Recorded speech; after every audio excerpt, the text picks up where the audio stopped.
नमस्कार, जय श्री कृष्ण। मैं जया गुप्ता। इस वीडियो में मैं वैशाख मास महात्म्य के 24वें दिन की कथा के रूप में 24वें अध्याय का पाठ लेकर आई हूँ। यह 24वें अध्याय के पाठ का दूसरा भाग है। मेरे पिछले वीडियो में मैंने इसका पहला भाग बनाया था, जिसे आप मेरे चैनल पर जाकर देख सकते हैं और कथा को श्रवण कर सकते हैं। तो आइए देखें वैशाख मास महात्म्य के 24वें दिन की कथा के रूप में 24वें अध्याय के पाठ का दूसरा भाग। वैशाख मास को माधव मास भी कहा जाता है, क्योंकि यह भगवान श्री हरि विष्णु का अति प्रिय मास है। इसीलिए भगवान श्री हरि विष्णु के एक नाम माधव पर इस मास का नाम माधव मास पड़ा। वैशाख मास महात्म्य को 25 भागों में बांटा गया है, अर्थात इसके 25 अध्याय हैं और मैं रोज एक अध्याय का पाठ आपको यहाँ पर बता रही हूँ।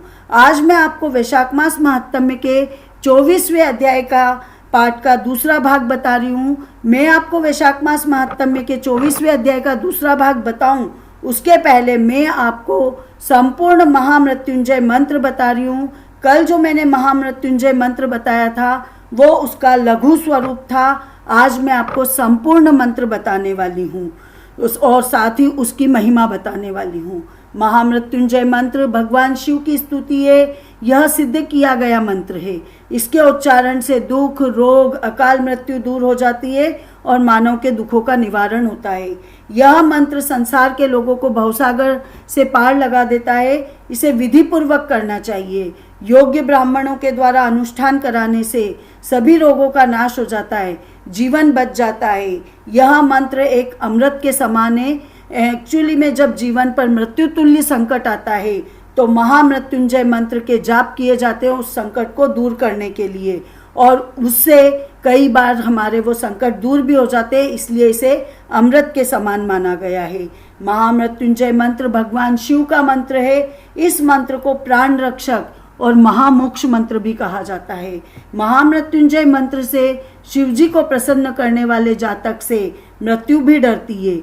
इस मंत्र को सिद्ध करने वाला जातक मोक्ष को प्राप्त करता है। यह मंत्र ऋषि मार्कंडेय द्वारा रचित किया गया था। इस पर मैंने मेरे चैनल पर एक वीडियो बना रखा है, महामृत्युंजय मंत्र की कथा, जिसमें आपको पता लगेगा कि किस तरह से ऋषि मार्कंडेय ने महामृत्युंजय मंत्र की रचना की और उसका जप करने से क्या फल मिलता है।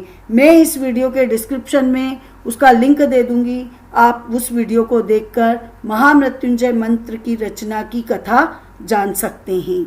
कल जो मैंने मंत्र आपको बताया था उसे महामृत्युंजय मंत्र का लघु स्वरूप कहा जाता है या लघु महामृत्युंजय मंत्र कहा जाता है। अभी मैं आपको यहाँ पर संपूर्ण महामृत्युंजय मंत्र बता रही हूँ, जो इस प्रकार है। ओम होम जूम सह ओम भूर्भुवः स्वः ओम त्र्यंबकम यजामहे सुगंधिम पुष्टिवर्धनम उर्वारुकमिव बंधनान् मृत्युर्मोक्षयेमामतात् ओम स्वः भूव भुः ओम सह जूम होम ओम। दोनों ही मंत्र का मूल अर्थ समान है और वो मैं आपको कल बता चुकी थी, इसलिए आज नहीं बता रही हूँ। पर अब मैं आपको इस मंत्र के जाप की विधि बता रही हूँ। ये भी मैंने कल बताई थी, पर ये ध्यान देने योग्य है, इसलिए मैं वापस एक बार बता रही हूँ। संपूर्ण महामृत्युंजय मंत्र यानी जो अभी मैंने बताया, इसका 1.25 लाख बार जप करना चाहिए, जबकि कल जो मंत्र बताया था लघु महामृत्युंजय मंत्र, उसके 11 लाख बार जप करना चाहिए। सावन के महीने में इस मंत्र का जप करना बहुत ही लाभकारी माना जाता है। वैसे यदि आप सावन के अलावा किसी और महीने में भी इसका जप करना चाहते हो तो सोमवार से इस मंत्र का जप करना चाहिए, वह अति उत्तम फलदायक होता है। इस मंत्र के जाप में रुद्राक्ष की माला का प्रयोग करना चाहिए और दोपहर 12 बजे के बाद महामृत्युंजय मंत्र का जाप नहीं करना चाहिए। महामृत्युंजय मंत्र के जप जो भी आपने संकल्पित किया था उतनी संख्या में यदि पूरे हो जाए तो उसके बाद हवन करवाना अति उत्तम माना जाता है। इसके अच्छे शुभ फल प्राप्त होते हैं, तो हवन जरूर कराना चाहिए। आइए आप देखें वैशाख मास महात्म्य के अध्याय 24 का भाग 2। कल मैंने भाग 1 में बताया था कि वैशाख मास में शुक्ल पक्ष की द्वादशी को कौन कौन से वैशाखोक्त धर्म कार्य किए जाने चाहिए और उनसे कौन कौन से फल प्राप्त होते हैं। अब हम देखते हैं वैशाख मास की शुक्ल पक्ष की द्वादशी की कथा और उसके बारे में जानकारी। सुखदेव जी बोले, हे राजन, द्वादशी के शुक्ल पक्ष में जो कुछ भी पुण्य कार्य किया जाता है वह अक्षय फलदाता होता है। हे राजन, इसकी प्रख्याति क्यों हुई वह भी मैं तेरे सामने कहता हूँ। इसको सुनने से संपूर्ण पाप दूर हो जाते हैं और यह कथा अत्यंत मंगलकारी है। प्राचीन समय में कश्मीर देश में एक देवव्रत नाम का ब्राह्मण हुआ था। उसकी मलिनी नाम की एक पाप रूपी पुत्री हुई थी। वह कन्या सत्यशील नाम के एक बड़े विद्वान ब्राह्मण से ब्याही गई थी और वह ब्राह्मण उससे विवाह करके अपने देश यमन नामक देश को चले गया था। वह रूप यौवन संयुक्ता कभी भी अपने पति की प्रिय नहीं हो पाई, तो और वो निष्ठुर उसका पति जो था वो सदा उससे द्वेष रखता था और उसके अलावा वो किसी से भी कोई द्वेष नहीं रखता था, सबसे अच्छे से बात करता था। तो इस कारण से उसको अपने पति पे बहुत क्रोध आता था और वो सोचने लगी कि मैं इसको वशीकरण मंत्र के द्वारा अपने वश में कर लूं। तो उसने वशीकरण की इच्छा से अन्य स्त्रियों से पूछा जिनको उनके पतियों ने पहले त्याग दिया था, उन स्त्रियों से पूछा। तो वे सारी स्त्रियां उसकी बात सुन के बोली कि तेरा पति वशीभूत हो जाएगा, हमें अच्छी तरह से विश्वास है। हमने तो अपने पति को वशीकरण में करने के लिए वशीकरण की औषधि दी थी, तो तू भी वो दे दे। तू योगिनी के पास जा, वो एक तेरे को सुंदर औषधि दे देगी और तू सोच विचार मत कर, तेरा पति भी तेरे लिए दास के समान हो जाएगा। तब हे राजन, उन सब के कहे अनुसार उसके मन में भी ये इच्छा बलवती हो गई। तो वो योगिनी के मंदिर में जाके और योगिनी को अत्यंत प्रसन्न करने लगी तथा वह दुराचारिणी बहुत शीघ्र ही उस कुटी में पहुंच गई जहां 100 स्तंभ बने हुए थे। वो बहुत ही लंबी चौड़ी कुटी थी और बहुत ही कांतिमान थी। उसके चारों ओर झालरदार कपड़ा लगा हुआ था जिसमें गोटा किनारी लगे हुए थे। बड़ी बड़ी दीवारों पे सफ़ेद रंग हो रहा था और जगह जगह दीपक जगमगा रहे थे। ऐसे शोभायमान स्थान में विराजित सेवा करने को आने वाले को देख रही थी वो और रुद्राक्ष की माला से जप कर रही थी। इस प्रकार योगिनी से जब उस स्त्री ने प्रार्थना की तो योगिनी ने प्रसन्न होकर मन को शोभ कराने वाले कुछ मंत्र उसको बतलाए। तब उसने नमस्कार करके पैर की हीरे से जड़ी हुई अंगूठी जो बहुत ही चमक रही थी वो योगिनी को भेंट की, जिसमें सुंदर जड़ा हुआ स्वर्ण सूर्य की कांति के समान प्रकाश दे रहा था। तो वो पैर की अंगूठी देख के योगिनी अत्यंत प्रसन्न हो गई और उससे पूछने लगी। तो उसने अपने पति के अपमान से व्यथित हृदय का सारा वृत्तांत बता दिया। वो वृत्तांत सुन के योगिनी उसके हित की बात कहने लगी और उसको रक्षा चूर्ण दिया। कहा कि ये संपूर्ण प्राणियों को वश में करने वाला है, तुम ये चूर्ण अपने पति को दे देना और उसके ग्रीवा की रक्षा करना, तो तेरा पति तेरे बस में हो जाएगा। वो न तो किसी के पास जाएगा और तेरे दुष्चरित्रों को देख के वो कुछ कहेगा भी नहीं। तो वह खुशी खुशी वो चूर्ण लेके घर आती हैगी और घर आके संध्या के समय पे दूध में वो चूर्ण मिला के और वो अपने पति को दे देती उसके ग्रीवा की रक्षा करते हुए और बाकी और कोई विचार नहीं करती हैगी। अब हे राजन, उस चूर्ण के पीते ही उसके पति के तो क्षय रोग हो गया, जिससे वो दिनों दिन क्षीण होने लगा। उसके गुह्य स्थान में दुष्ट घाव होने से कीड़े पड़ गए। अब कुछ दिन में जब वो पति की ऐसी दशा हो गई तो वो दुष्ट पंचली इच्छापूर्वक विचरने लगी, जिससे चाहे जब जिससे मिलने लगी। तो अब उसके पति की सारा तेज क्षीण हो गया, व्याकुल इंद्रिय वाला हो गया वो। तो उसका पति रात दिन त्राही त्राही पुकारने लगा। फिर वो उससे प्रार्थना करने लगा, बोला कि हे शोभने, मैं तेरा दास हूँ, मैं तेरी शरण में हूँ, मेरी रक्षा कर, मैं पर स्त्री की इच्छा नहीं करता हूँ। तो राजन अपने पति की ऐसी बातें सुन के, ऐसी प्रार्थना को सुन के वो बहुत घबराई और सोचने लगी कि यदि मेरा पति जीवित रहेगा तो मैं गहने कपड़े पहन सकूंगी और यदि वो मर गया तो मैं विधवा के रूप में गहने कपड़े नहीं पहन पाऊंगी। तो ऐसा सोच के दौड़ के वो योगिनी के पास गई और उसको सारा वृत्तांत बताती है कि मेरे पति को ऐसे तकलीफ हो रही है। तब उसने पहली औषधि के दाह को शांत करने के निमित्त दूसरी औषधि दी योगिनी ने उसको, और औषधि को लेके आके और उसने अपने पति को जैसे ही औषधि दी उसके पति तत्क्षण ही स्वस्थ हो गया, यानी तुरंत स्वस्थ हो गया। और पहले वाले चूर्ण से जो दाह उसको उत्पन्न हुआ था वो भी उसका शांत हो गया।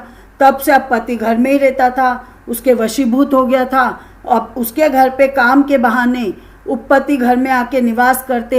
इस प्रकार सब जाति के व्याभिचारी मनुष्य उसके घर में आते रहते, परंतु उसका पति उन सबको देख के भी अपनी पत्नी से कुछ भी नहीं कह पाता था। उसके अंदर कुछ कहने की शक्ति ना के बराबर थी। इस पाप के कारण उसके शरीर में भयानक पापनाशक कीड़े पड़ गए। उन कीड़ों ने उसकी नाक, जिह्वा और दोनों कानों में छेद कर दिए। इसके स्तन कट गए, उंगलियों में ठोंठ बन गई और पाँव से वो लूली हो गई। ऐसे कष्ट भोग के अंत में उसने देह त्याग के और नरक भोगने लगी।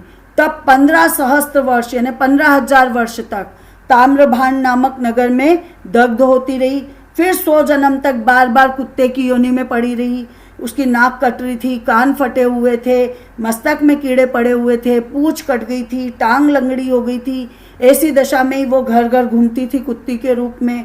पीछे 100 वीर देश में पद्म बंधु नाम का एक ब्राह्मण रहता था। उसकी दासी के घर वो कुतिया बनी और अत्यंत दुख से व्याकुल, कान टूटे हुए, नाक कटी फटी, पूंछ छिन्न भिन्न, मस्तक में कीड़े भरे हुए और योनि में भी उसके कीड़े पड़े हुए थे। इस प्रकार इस जन्म में भी वो अनेक दुखों को सहन करती रहती थी। अब देवयोग से जब उसका पाप भोगने का कर्म फल पूरा हो गया और वैशाख में मेष की संक्रांति में शुक्ल पक्ष की द्वादशी के दिन वो पद्म बंधु जो ब्राह्मण था उसका पुत्र नदी में स्नान करके पवित्र होके गीले वस्त्रों से घर पे आया और उसने तुलसी स्तंभ के पास यानी तुलसी क्यारे के पास अपने चरण धोए।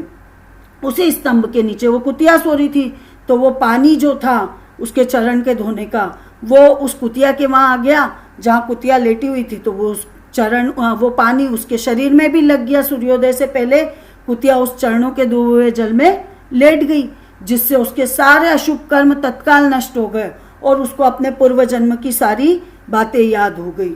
अब जैसे ही उसको अपने पूर्व जन्म के कर्म याद आए तो वो कर्मों को सोचकर ताप से व्याकुल होके करुण स्वर में त्राही त्राही करने लगी। भय से व्याकुल होके उस मुनि से वो अपने कर्मों का वर्णन करने लगी और कहने लगी कि मैंने अपने पति को विष दिया था, फिर अनेक प्रकार के दुष्चरित्र किए। हे ब्राह्मण, जो कोई धर्महीना दुराचारिणी स्त्री अपने पति को वश में करती है वो मेरी ही भांति ताम्रभान नामक नरक में डालकर तपाई जाती है। पति ही नाथ है, पति ही स्वामी है, पति ही देवता है। उसके संग अनर्थ करके स्त्री कोई भी सुख कैसे पा सकती है। जो कोई अपने पति को दुख देती है वो 100 जन्म तक कुत्ते की योनि पाती है, उसके शरीर में असंख्य कीड़े पड़ जाते हैं। और हे ब्राह्मण, इसलिए स्त्री को उचित है कि वह सदा अपने पति की आज्ञा माने। अब मैं तुम्हारे सन्मुख खड़ी हूँ, यदि तुम आज मेरा उद्धार कर दोगे तो फिर से मुझे ये नीच योनि नहीं मिलेगी। इस तरह से वो उसके सामने विनती करती हैगी। हे ब्राह्मण, मैं बड़ी दुष्टा दुराचारिणी और खोटी हूँ, अपने सुकृत मुझे देकर मेरा उद्धार कर दो। वैशाख शुक्ल पक्ष में पुण्यों को बढ़ाने वाली द्वादशी के दिन स्नान, दान आदि, अन्न, भोजन आदि जो सुकृत आपने किए वो मुझे दे दो। हे ब्राह्मण, इस सुकृत के प्रभाव से मेरी मुक्ति हो जाएगी। हे ब्राह्मण, द्वादशी के दिन जो मनुष्य घर में स्नान कर ले तो उसे संपूर्ण तीर्थों का फल मिल जाता है, इसमें कोई संदेह नहीं है। द्वादशी के दिन जो तप, दान, यज्ञ, होम, वेदादि, पूजन इत्यादि करता है उसको अक्षय फल मिलता है। तो ऐसा फल तुम मुझे दे दो। जो लोग द्वादशी के दिन उपवास करते हैं और त्रयोदशी के दिन पारणा करते हैं उन्हें उसी फल से मोक्ष की प्राप्ति होती है। हे महाभाग, हे दीन वत्सल, मैं बहुत दीन हूँ, मेरे ऊपर दया करो। जनार्दन भगवान दीनानाथ है, जगतपति हैं और तुम्हारे भी नाथ है। ऐसे भगवान के जन वैसे ही होते हैं, क्योंकि जैसा राजा होता है वैसी ही प्रजा होती है। तो हे यमलोक के मार्ग का नाश करने वाले, मैं बहुत दुखी हूँ, मेरी रक्षा करो। हे दीन वत्सल, मैं तुम्हारे द्वार पर रहने वाली दीन कुतिया हूँ। यह तिथि सहस्त्र ब्रह्म हत्या, गो हत्या और करोड़ों अगम्यागमन से उत्पन्न दोषों को नष्ट कर देती है। तो तुम भी मेरे इन पापों को नष्ट कर दो, मुझे अपना सुकृत दे दो। इस तरह से वो उनसे बार बार विनती करती है।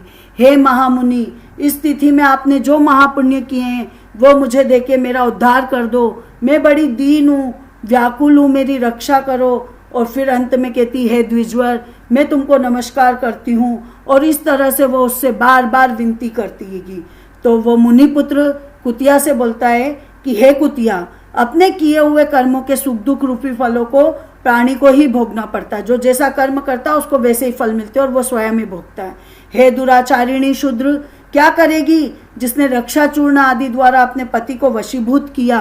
साधु के प्रति जो पाप करता है वह उसी को दुख देता है और जो पुण्य करता है वह उसी के दुख का हरण करता है। पापी के लिए भी मनुष्य जो कुछ करता है वह पाप और पुण्य दोनों को नष्ट कर देता है। जैसे यदि मिश्री में मिला हुआ दूध सर्प को पिलाएंगे तो भी उसका विष ही बढ़ेगा, मीठा दूध पीने से वो मीठा नहीं हो जाएगा। ऐसे ही पाप कर्म होते हैं। जब मुनिपुत्र ने ऐसा कहा तो कुतिया बहुत दुखी हो गई, उसको लगा कि ये अपने सुकृत मुझे नहीं देगा, मेरा उद्धार नहीं करेगा। तो ऐसा सोच के वो दुखी होके और ऊंचा मुख करके चित्कार करने लगी और फिर उसके पिताजी से कहने लगी कि हे पद्म बंधो, तुम्हारे द्वार पे पड़ी हुई मैं कुतिया हूँ, अतः मेरी रक्षा करो। मैं तुम्हारी उच्चिष्ट रोटी नित्य खाती हूँ, तुम्हारे घर की यानी बासी और सूखी रोटी, खराब रोटी खाती हूँ, मेरी रक्षा करो। क्योंकि गृहस्थ महात्माओं के घर पर जो पड़े होते हैं उनका उद्धार करना उस गृहस्थ का कर्तव्य होता है, आवश्यक कर्तव्य होता है, ऐसा वेद वेत्ताओं का मत है। चांडाल कुत्ता ये सदा गृहस्थों के दया पात्र है और बलि भोजी है। अपने पाले हुए असमर्थ रोग से पीड़ित का जो उद्धार नहीं करते हैं वे अवश्य ही नरक में पड़ते हैं, इसमें कोई संदेह नहीं है।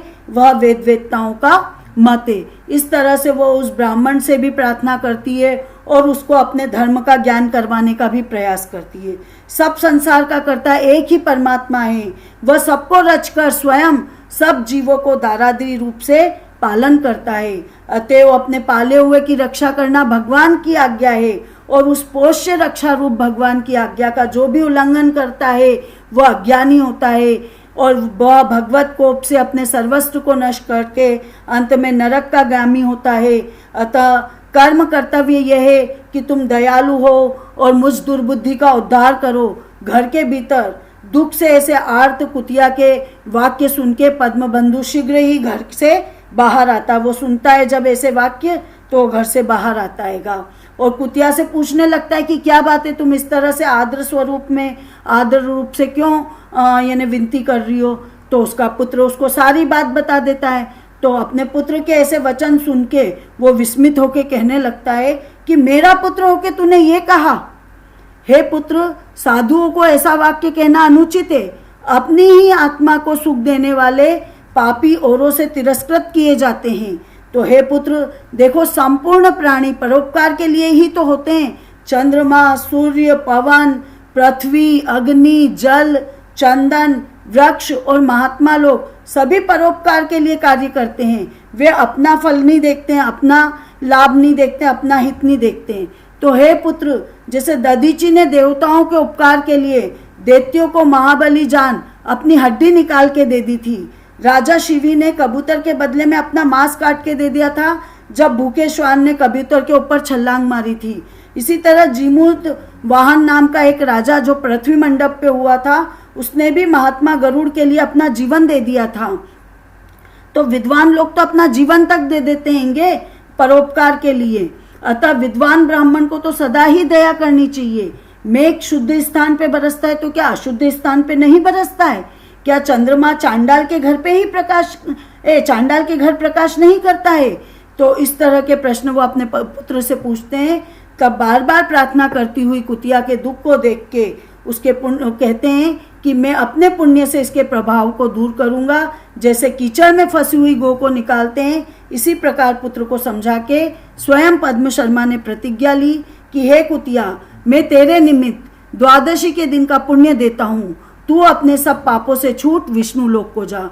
उसके इतना कहते ही राजन वह कुतिया अपने जीर्ण शरीर को त्याग करके दिव्य वस्त्र आभूषण पहन के 100 सूर्य के समान सदृश प्रभाव वाली सावित्री के समान होकर ब्राह्मण से आज्ञा मांगकर 10 दिशाओं में प्रकाश करती हुई चले गई। स्वर्ग में अनेक प्रकार के महाभोगों को भोगकर पृथ्वी पे नारायण भगवान के अनुग्रह से वैशाख शुक्ल द्वादशी के प्रभाव से वो उर्वशी नाम की श्रेष्ठ अंगों वाली देवताओं की प्रिय अप्सरा बनी बाद में, जिसे योगी जन योग द्वारा प्राप्त करते हैं। ऐसे अग्नितुल्य प्रकाशित श्रेष्ठ परमार्थ रूप को उसने प्राप्त कर जिससे कि संतजन भी मोहित हो जाते हैं, उस रूप को कुतिया ने प्राप्त किया। उसके पश्चात पद्म बंधु ने मधुसूदन भगवान की प्यारी और पुण्य बढ़ाने वाली स्थिति को संसार में प्रख्यात किया। करोड़ों सूर्य ग्रहण और चंद्र ग्रहण से भी अधिक पुण्य रूपी और सब यज्ञों से अधिक ऐसी यह तिथि ब्राह्मण ने तीनों लोकों में सिद्ध कर दी। इति श्री वैशाख मास महात्म्य चतुर्थविंश अध्याय संपूर्ण। आपको मेरा ये वीडियो अच्छा लगा हो तो इसे लाइक कीजिए, शेयर कीजिए।